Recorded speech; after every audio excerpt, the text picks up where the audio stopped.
नमस्कार। आज हम अहमदाबाद में जो एयर इंडिया AI-171 विमान हादसा हुआ, उसके शुरुआती विश्लेषण पर थोड़ी गहराई से बात करेंगे, जो गौरव ठाकुर का विश्लेषण है उसके आधार पर। जी, मकसद यही है कि अब तक जो जानकारी सामने आई है, उससे हादसे के क्या संभावित कारण हो सकते हैं, उनको जरा समझें। बिल्कुल। तो सबसे पहले जो वीडियो फुटेज है वो काफी चौंकाने वाला है। उसमें तीन चीजें थोड़ी अजीब दिखती हैं।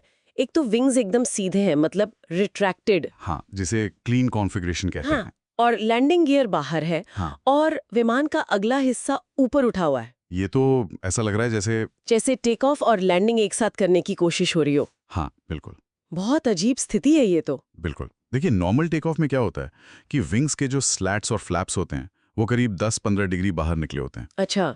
इससे पंख का आकार बदलता है, लिफ्ट ज़्यादा मिलती है और जैसे ही विमान हवा में होता है, लैंडिंग गियर फ़ौरन अंदर चला जाता है। लेकिन यहाँ जैसा आपने कहा, विंग्स लगभग फ्लैट थे, मतलब क्लीन कॉन्फ़िगरेशन में और गियर भी बाहर था।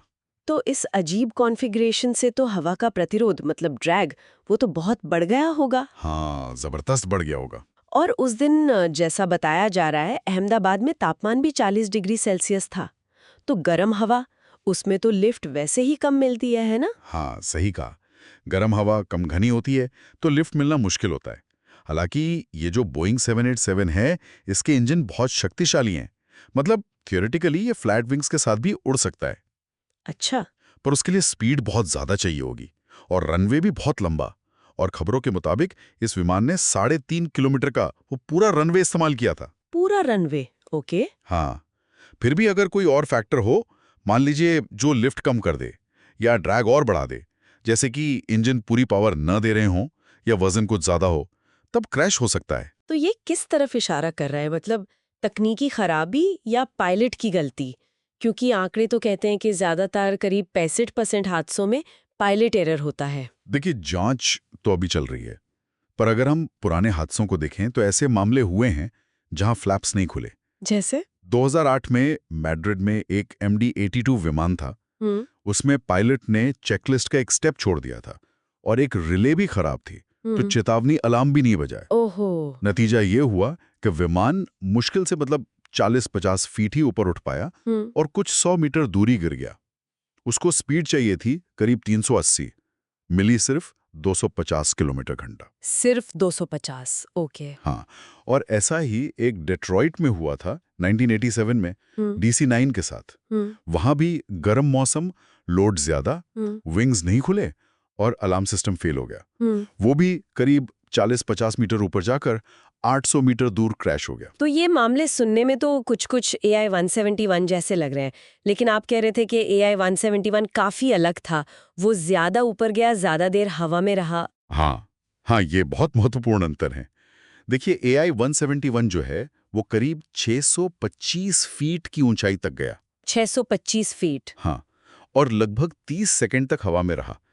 जबकि वो मैड्रिड और डेट्रॉइट वाले विमान, वो तो 50 फीट भी ठीक से पार नहीं कर पाए और 15-20 सेकंड में नीचे आ गए। अच्छा। और AI-171 ने दूरी भी ज्यादा तय की, करीब 2.5 किलोमीटर, जबकि वो दोनों 1 किलोमीटर के अंदर ही गिर गए थे। तो इसका क्या मतलब हो सकता है?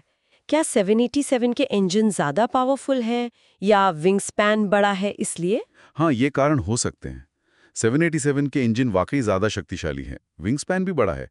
लेकिन एक और संभावना है जिस पर ध्यान देना होगा। क्या? वो है इंजन फेलियर। मतलब हो सकता है कि टेक ऑफ के दौरान एक या शायद दोनों ही इंजन बंद हो गए हों। इंजन फेलियर हम्म, टेक ऑफ के वक्त?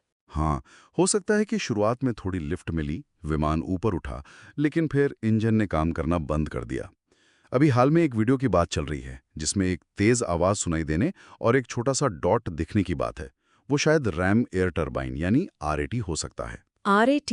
वो क्या होता है? RAT एक छोटा टरबाइन होता है जो विमान के नीचे से बाहर निकलता है, लेकिन तभी जब मेन इंजन या बिजली सप्लाई फेल हो जाए।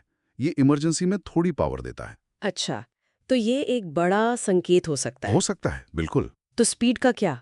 मतलब विमान ने 322 किलोमीटर घंटा की रफ्तार तो हासिल की थी। हाँ, की थी, लेकिन जैसा हमने पहले बात की, विंग्स फ्लैट थे, गियर बाहर था, तो ड्रैग बहुत ज्यादा था।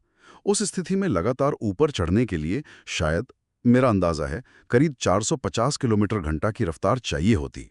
ओ, मतलब काफी कम थी रूट स्पीड। के हिसाब से कम थी, हाँ। और एक और फर्क देखिए, AI 171 जब गिर रहा था तो वो ज्यादा स्थिर लग रहा था, मतलब एक तरफ झुका नहीं, जैसा उन पिछले हादसों में हुआ था। वीडियो में ऐसा लगता है। ये शायद 787 की जो एडवांस स्टेबलाइजेशन सिस्टम है उनकी वजह से हो, या ये भी हो सकता है कि अगर इंजन बंद हो गए थे तो कोई थ्रस्ट ही नहीं था, इसलिए वो सीधा गिरता गया। तो मतलब अभी के हिसाब से दो मेन थ्योरीज हैं, या तो फ्लैप्स की गड़बड़ मानवीय या तकनीकी, या फिर इंजन फेलियर। मोटे तौर पे हाँ, और इंजन फेलियर वाली बात के पक्ष और विपक्ष दोनों में कुछ पॉइंट्स हैं। जैसे वीडियो में कहीं धुआं या आग दिख नहीं रही इंजन से। हाँ, ये बात है। लेकिन जो यात्री बचे हैं उनमें से एक ने कहा कि उन्होंने इंजन के बहुत जोर से घूमने, मतलब रेव होने की आवाज सुनी थी। दूसरे गवाहों ने भी तेज आवाज की बात की है, और वो RAT का संभावित संकेत भी है। तो असली तस्वीर तो देखिए ब्लैक बॉक्स मिलने पर ही साफ होगी। एक मिल गया है, फ्लाइट डेटा रिकॉर्डर, दूसरे की मतलब कॉकपिट वॉइस रिकॉर्डर की तलाश अभी जारी है। बिल्कुल। लेकिन ये हादसा सिर्फ विमान या पायलट तक ही सीमित नहीं लग रहा। ये भारत में जो एयरलाइन रेगुलेशंस हैं उन पर भी सवाल खड़े कर रहा है। हाँ, ये एक बड़ा मुद्दा है। ये बात सामने आई है कि हमारे यहाँ DGCA अगर कोई उल्लंघन होता है तो अधिकतम मतलब मैक्सिमम 1 करोड़ रुपए का जुर्माना लगा सकते हैं। सिर्फ 1 करोड़? हाँ। अब इसकी तुलना जरा अमेरिका की FAA से कीजिए। वहाँ जुर्माने बहुत सख्त हैं। साउथ वेस्ट एयरलाइंस पर $140 मिलियन का जुर्माना लगा था एक बार। बोइंग पर तो $2.5 बिलियन का जुर्माना लगा है। बहुत बड़ा अंतर है ये तो। हाँ, और इस हादसे के बाद एयर इंडिया को शायद हर यात्री के हिसाब से करीब 2.8 करोड़ रुपए मुआवजा देना पड़ सकता है, जबकि खबरें हैं कि बीमा कंपनियों से उन्हें करीब 2400 करोड़ रुपए मिल सकते हैं। 2400 करोड़? हाँ। और एयर इंडिया का अपना पिछला रिकॉर्ड भी है। पिछले साल ही उनके चीफ सेफ्टी ऑफिसर को सस्पेंड किया गया था। हाँ, वो भी एक मामला था। और खुद ये जो विमान है बोइंग 787, इसको लेकर भी तो विसल ब्लोअर्स ने सवाल उठाए थे। निर्माण में कुछ शॉर्टकट लेने के आरोप थे। बिल्कुल।